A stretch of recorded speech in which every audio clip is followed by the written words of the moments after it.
9 de la noche con 15 minutos. Ya está con nosotros la senadora Desirée Massi en esta parte del programa. Hola, senadora, ¿cómo te va? Bien, ¿qué tal, Santiago? Buenas noches a la gente. Gracias por acompañarnos. Senadora, antes de entrar al tema de desbloqueo de listas, sé que no podés decir mucho básicamente respecto al tema del Contralor porque es un voto que se va a tener que posteriormente definir. Aunque a esta altura hay gente que abiertamente lo dice, Layano dice, este va a ser nuestro voto, nosotros creemos que no hay elementos suficientes. En general, ¿cómo viste hoy la defensa del Contralor?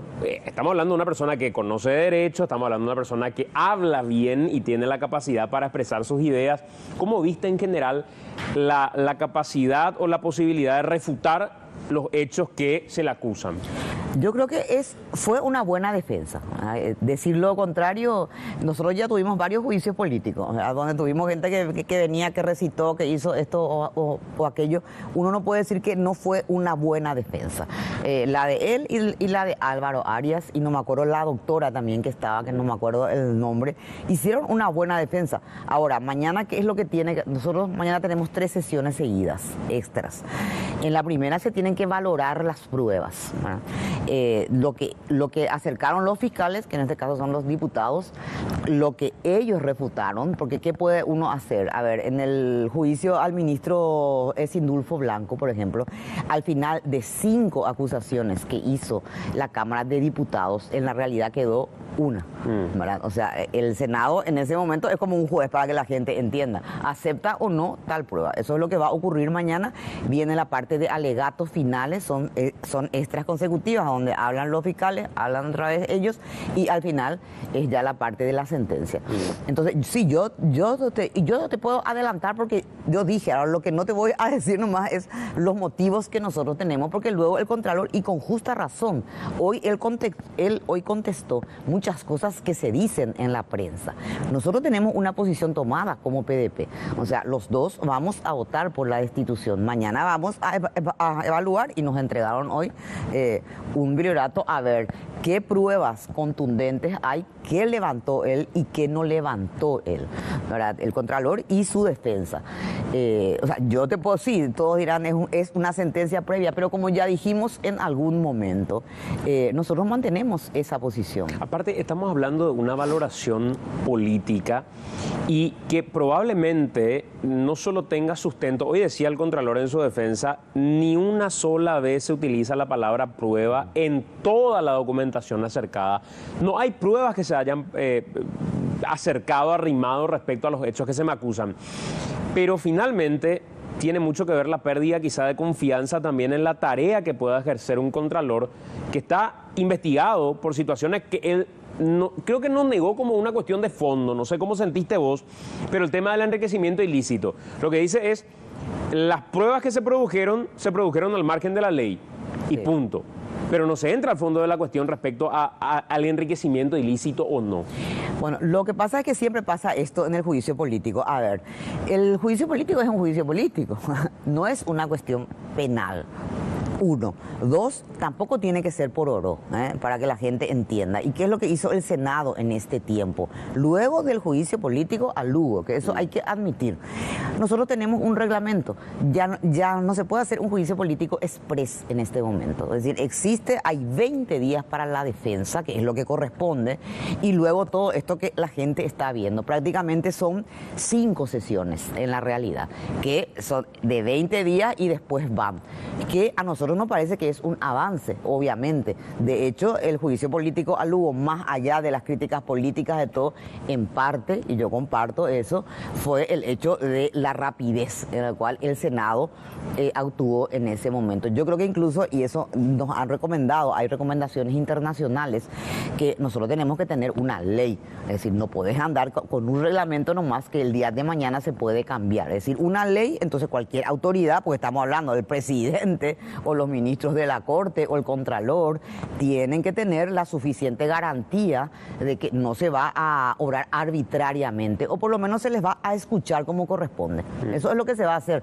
Entonces la defensa de ellos se basó mucho, claro, los dos son muy buenos abogados, casi era como estar frente a un juez, vamos a decir, o discutiendo con fiscales penales o de delitos económicos. Acá hay un componente político que tiene que ver con la pérdida de confianza. pasa, le diga, le guste o no le guste al Contralor. Y hay para nosotros suficientes indicios, ¿no? Así como nos hubiese gustado, que él dijo hoy en un momento, pero no está eso en la acusación, yo no sé por qué. Hay una sentencia en el caso del Contralor por el tema de la declaración jurada. O sea, él está en desacato en la realidad, pero eso nosotros no podemos juzgar porque los diputados no pusieron eso. Y esa es una evidencia importante, por ejemplo, porque más allá de que se pueda apelar de que esté en la corte, que esto, que aquello, es la transparencia o no de una cuestión tan importante como la Contraloría y de una situación muy importante que es que la ciudadanía acceda a la declaración jurada de los funcionarios públicos, porque es una forma de controlar el enriquecimiento ilícito o no. Y se está operando mucho como para poder conseguir los votos que salven a García. Se está operando y mucho, sí, se está operando y mucho.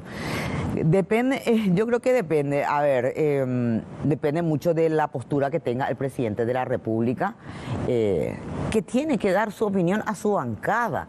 Yo no sé, este liderazgo horizontal de dónde inventaron, o yo soy bastante autoritaria tal vez, pero cuando uno llega a una posición es de liderazgo, y eso pasa en cualquier país del mundo. ¿Vos crees que eso pasa?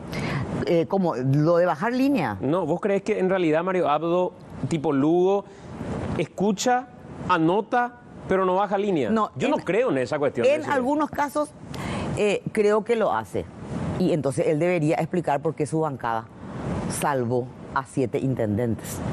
Porque lo que no puede hacer más el presidente es decir, caiga quien caiga, y después su bancada vota, por ejemplo, salvar. Y justamente a eso me refiero. Yo creo que sí hay un pacto político que de alguna manera negocia determinadas cuestiones.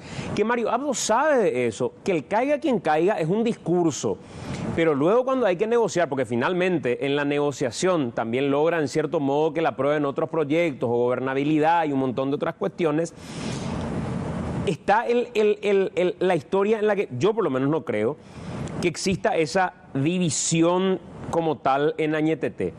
Yo creo que saben que tienen los votos en ocasiones y uno o dos salen para otra línea respecto a lo que sale en la bancada. Para mí es un acting. No, yo te digo el liderazgo horizontal en qué sentido, y acá ya me refiero al Ejecutivo.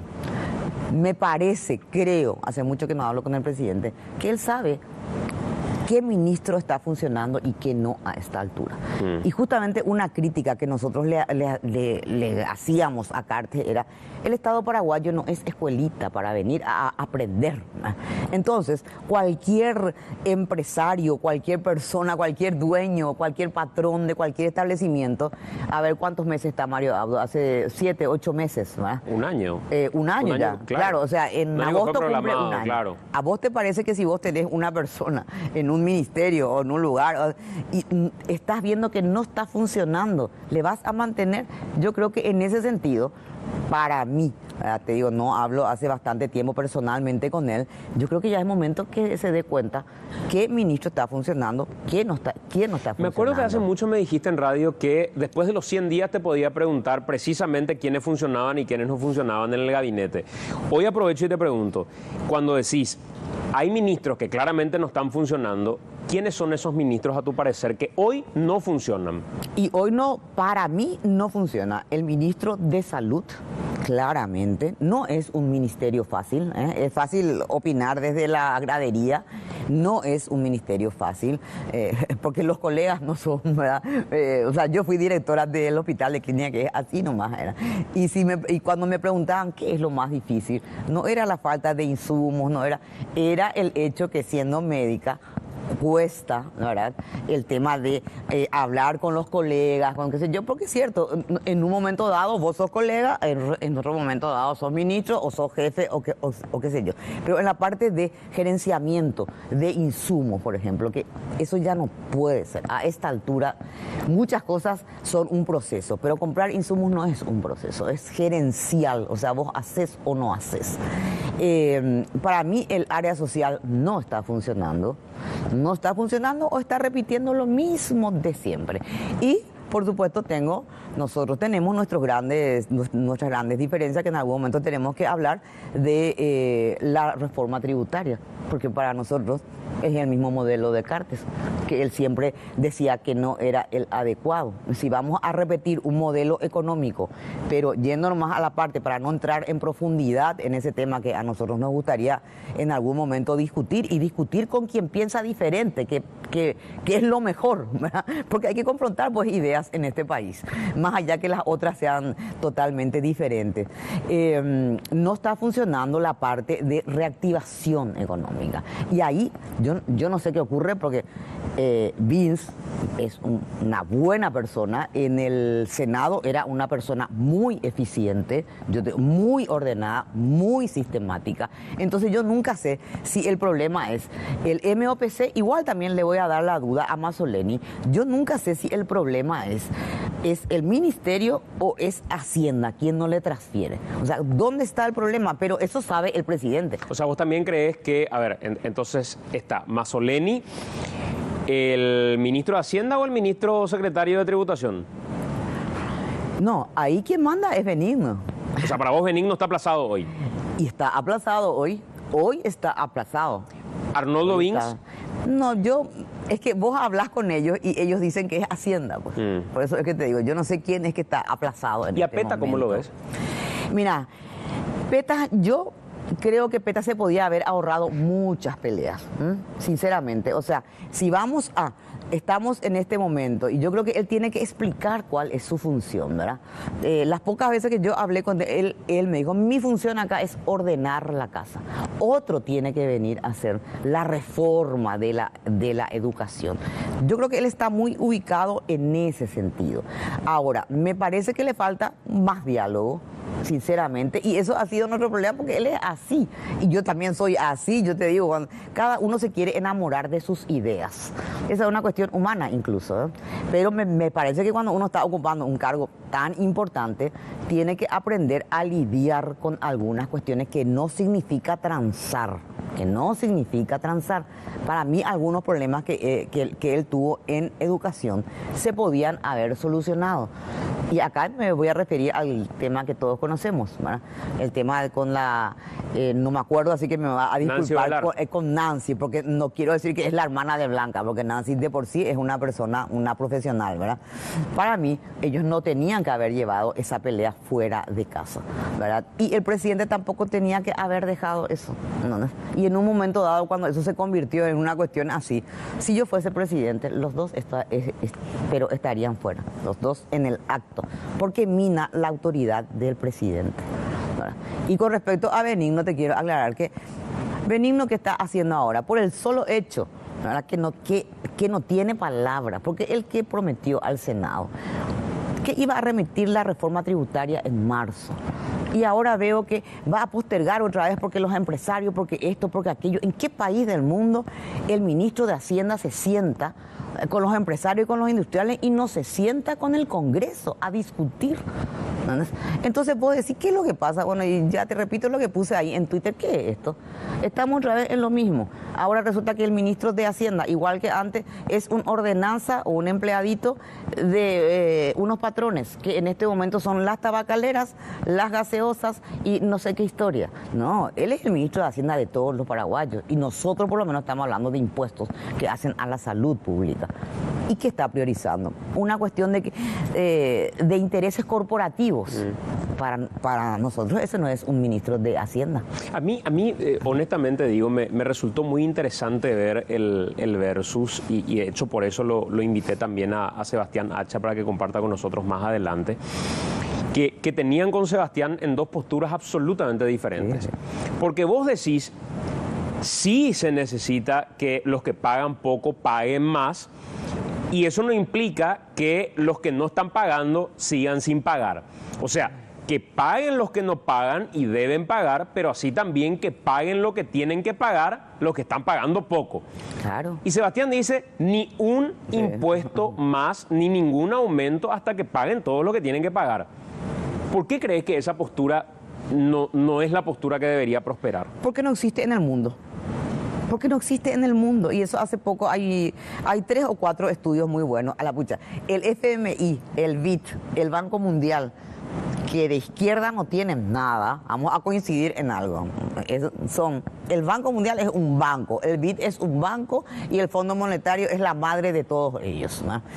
Ellos te dicen que nuestro país es inviable con esta presión tributaria que es de menos del 10%, donde el IRP es un chiste, porque se puede deducir absolutamente todo. Vos ganás 50 millones de dólares o ganás 20 millones de guaraníes y estás en el rango y podés deducir absoluta. Eso no existe en el mundo. Como tampoco existe esta cuestión. A ver, en todos los países hay corrupción, hay mal gasto, pero nadie dice vamos a esperar sanear absolutamente todo para subir un chiquitito. Y aparte para mí se manipula.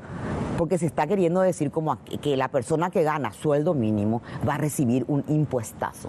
No, seamos serios, porque se dice eso, ¿verdad? Todos vamos a recibir No, señores, ustedes que ganan más de 50 millones de dólares al año y están tributando 0.9% de IRP y la mitad de los que están inscriptos nomás están inscriptos, ¿verdad? Ustedes tienen que pagar un chiqui más y los que ganan resulta que los que ganan 50 millones de dólares tributan el 0.9% del IRP. Pero el planteamiento cuando se habla de que los impuestos van a terminar golpeando de todos modos al resto, es que al remarcar eventualmente esos impuestos, los precios directamente se disparan.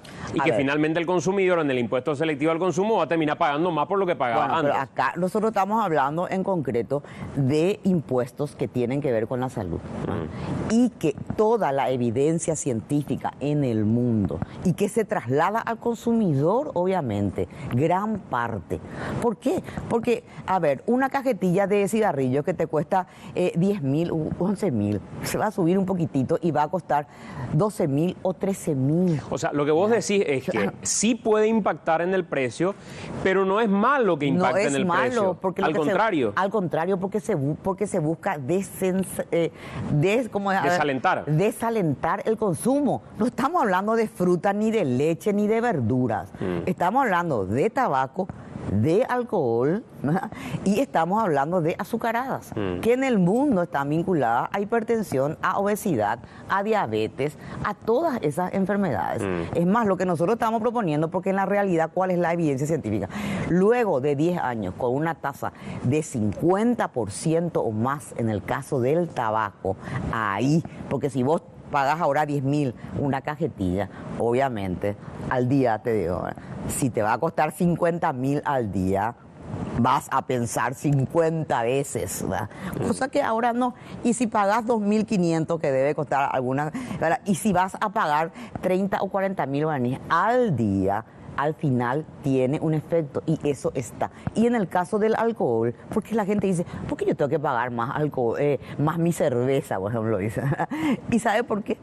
Porque en este momento está colapsado el sistema de salud pública. No podemos seguir con polladas y qué sé yo, y le cuesta más al Estado, porque yo le entiendo a la gente cuando dice, a ver, ¿por qué le están salvando la vida a ese borracho? Pues dice la gente, ¿cuánto se está gastando en los borrachos? Espera un poco, es un ser humano. Sí, tiene una conducta que a lo mejor es una conducta nociva, pero que el Estado y todos nosotros tenemos la obligación de velar por la vida. Por eso que siempre hay ahí como una dicotomía. Espera un poco, sos pro vida, pero resulta que a una persona que se hizo pelota con una moto porque estaba en pedo, ¿vos crees que el Estado no tiene que invertir? No, señor, tenés que invertir y tenés que salvar. ¿Y de dónde va a salir la plata?